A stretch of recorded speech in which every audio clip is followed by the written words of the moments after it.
Pozdravljeni! Vabim vas na individualni komunikacijski trening za hujšanje. Torej, preden se lotite kakšne diete ali se mi morda pridružite na spomladanskem postu od 1. do 21. aprila, vabljeni, da se komunikacijsko pripravite na ta izziv. Namreč čiščenje črevesja se začne z čiščenjem naše glave, moramo se pripraviti na vse skupaj.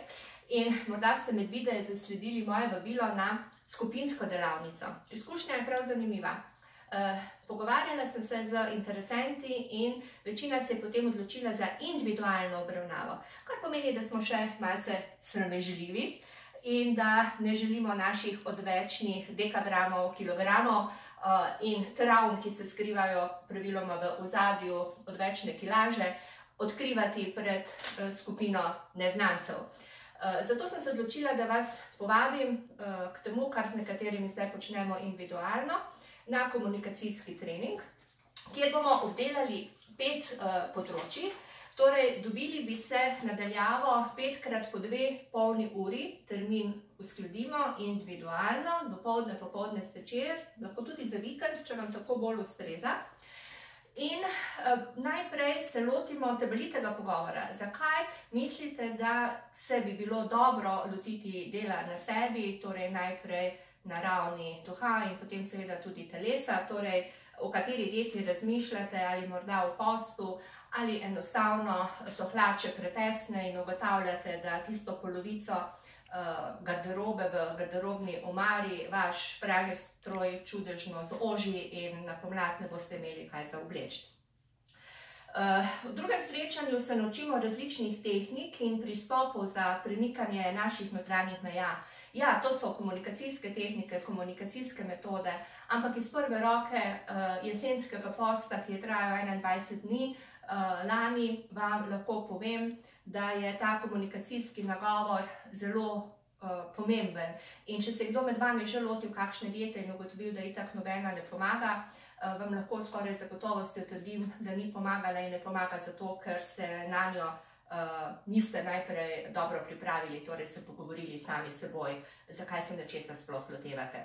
Tretja tema bo namenjena, da bomo individualno odkrili vaša zafiksirana stališča in prednosti osredotočenja na imeti, hrano, kombinacije, naprimer, ki jo imamo, izgovori, ugovori, ki si jih namenjamo sami sebi. Potem se bomo v 4. vaji zelo aktivno naučili nekaterih notranjih vaj sproščanja, tudi dihalnih tehnik, pozitivnega nagovora.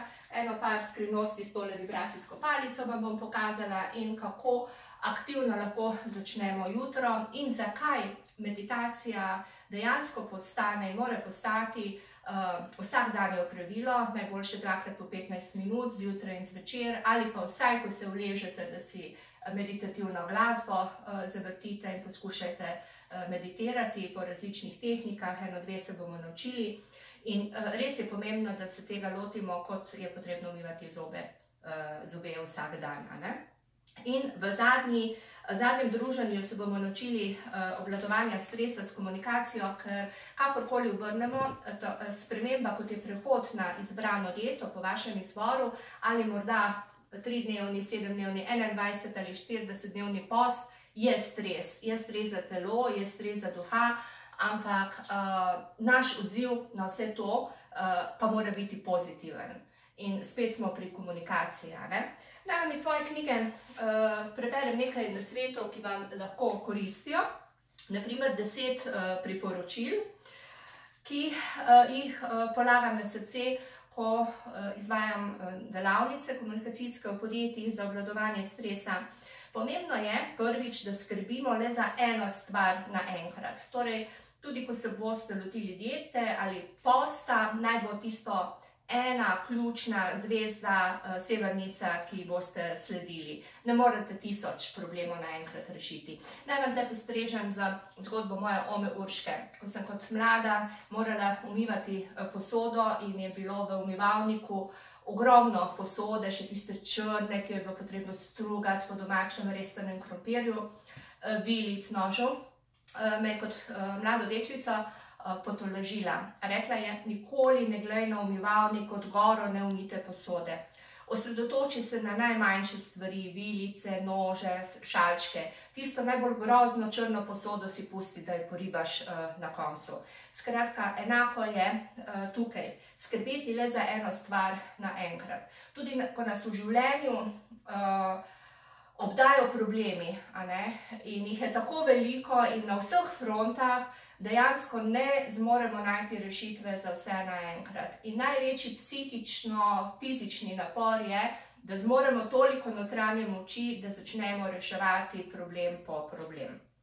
Drug napotek bi bil, osredotoči se na to, kar se ti dogaja tukaj in zdaj. Naprimer, pri postu pride do tega, da se ustavimo na neki teži. Ne gre dol, ne gre gor, stoji. Mojih čarobnih je bilo naprimer 70, predno se je spustila potem na želeno raven.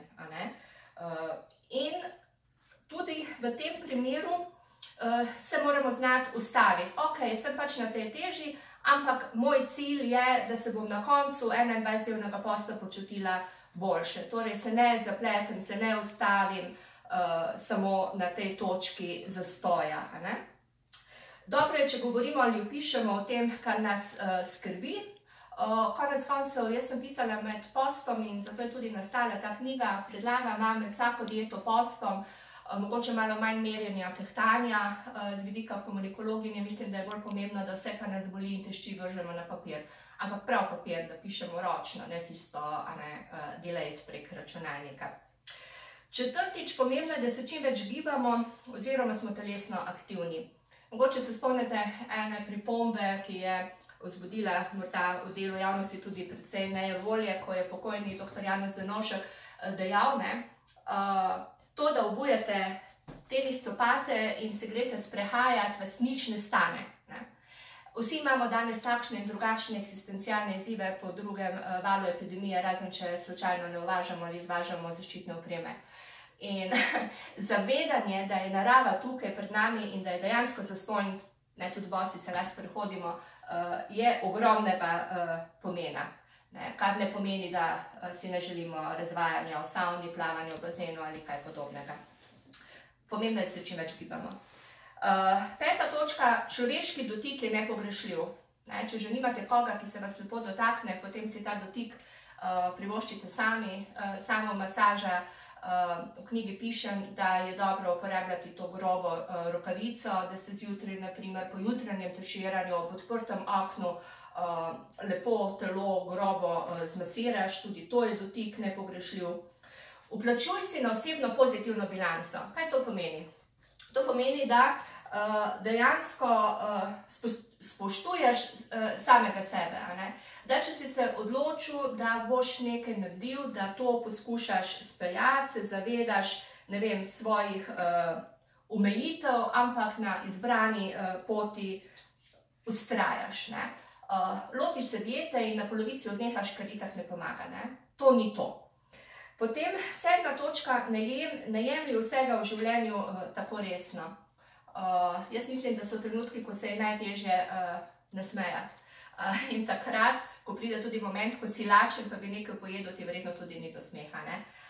Lahko se pa iz vsake situacije vendarle potrudimo potegniti nekaj smešnega in najlažje je, če se znamo nasmejati sami sebi.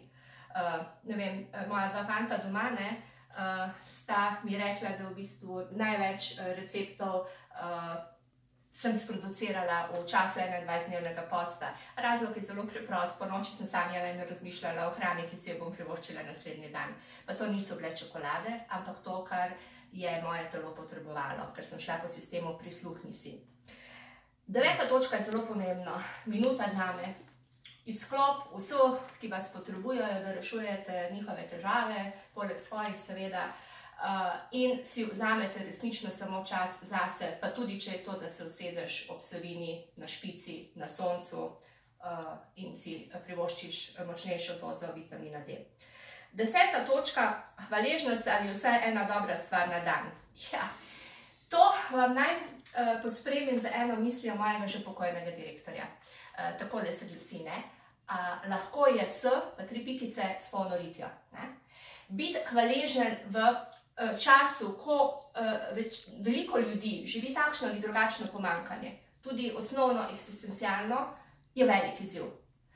Pa vendar se moramo potruditi, predvsem ko izvajamo dieto in ko izvajamo post, da najdemo v svojih globinah, pa če je še tako težko, razlog za hvaležnost. Konec koncev, da lahko vidimo tole lepo sonce v kaki nasnaženem mestu na Kitajskem, ga ne vidijo. Da se lahko s temi nogami pri 55 še sprehodim, so ljudje, ki tega ne zmorejo. Da imaš, ne vem, zdravega, čudovitega otroka, moža, s katerim se lahko pogovoriš, deliš neke svoje tegobe. Skratka, verjamem, da je včasih težko, sem pa prepričana, da veličina in moč človeka se kaže takrat, ko je težko. Vse, ko imamo vse na razpolago in ko je vse lepo, takrat sploh ni hudo biti hvaležen. In mislim, da je post priložnost, da si prisluhnemo in da se mogoče usmerimo v večji meri v to, da je pomembno biti in mogoče malo manj pomembno imeti. In komunikacijski trening za hujšanje je naravnan ravno k temu. Biti fit v svoji koži, v svoji duši.